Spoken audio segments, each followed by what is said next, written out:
approve them or reject them depending upon the reasons.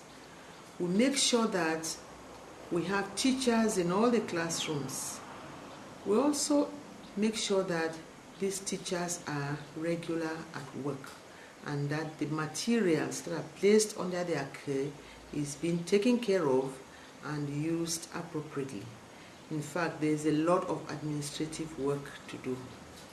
Now, financially, I am charged with the responsibility of distributing running credits. That is the little money that government gives to run the schools. I get this money processed and I distribute it to all the government schools, and I make sure that the money is used appropriately.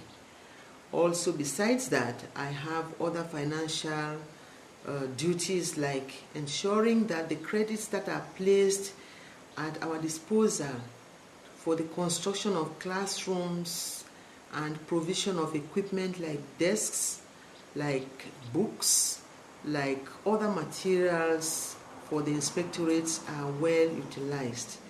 We ensure that the contractors who come and take these contracts perform the contracts well, and they have their papers up to date, and they go to the treasury for their payments.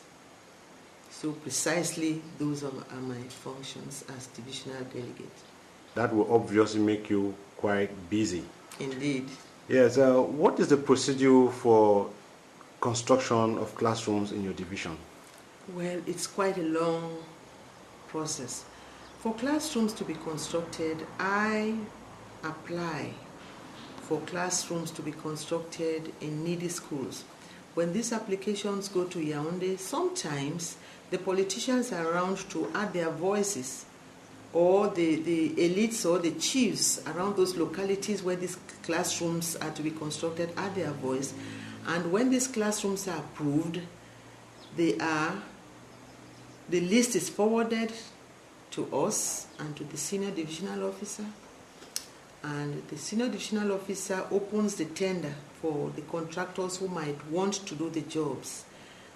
The contractors buy the tenders, and the tenders board sits and looks at all the applications and approves those that they believe are good. Now, when they do the approval, the contractors start their work.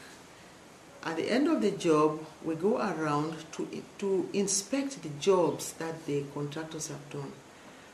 Now, when the jobs are good, I sign for their payment to be granted. That is how we come about having classrooms in our schools. Really, at the beginning of the year, we apply for so many classrooms.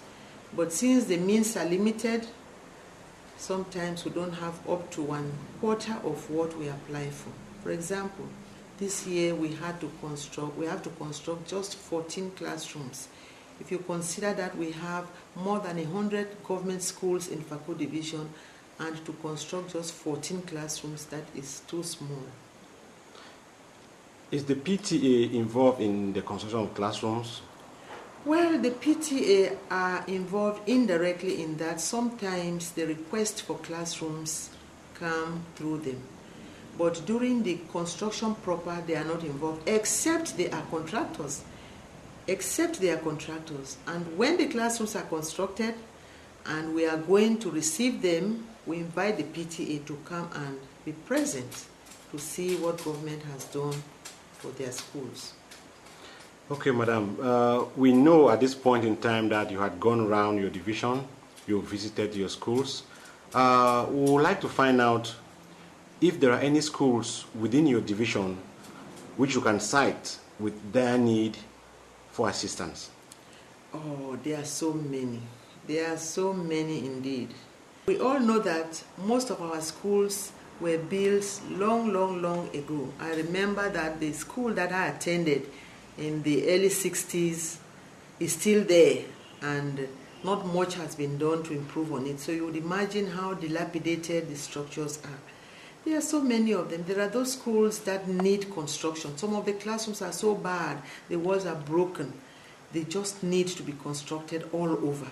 Then there are those that could be rehabilitated. We find those that either the ceiling has fallen off, or the doors are broken, or the windows are falling off, and they just need to be rehabilitated, and they will still serve. And then we have those that don't even have structures at all. That is, those newly created schools. Some of them don't have structures at all.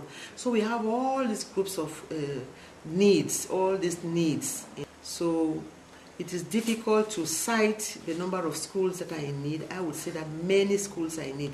But a few come to my mind because their situations are worse. We have schools like the government nursery school Bova, a school that was created in 2002, but up till now has no permanent structures. No classrooms have been built, so they are just managing in 2 classrooms that belong to government school Bova. We have government school Isoka, which was formerly a Presbyterian primary school. This school has been there for long and it is dilapidated. We need to change the windows, the ceiling, the parts of the walls have to be broken down. Then we have government school Boya Town. This is an interesting story. You must have heard or seen that the Japanese came in with some grants and constructed some classrooms in government school Boya Town group 2 and 3. These structures are quite good. They are magnificent structures, imposing, they are beautiful. But the Chinese did not construct group 1 because their means were limited. And it's interesting to note that I attended government school Boya Town, and I sat in some of those classrooms that have been left out.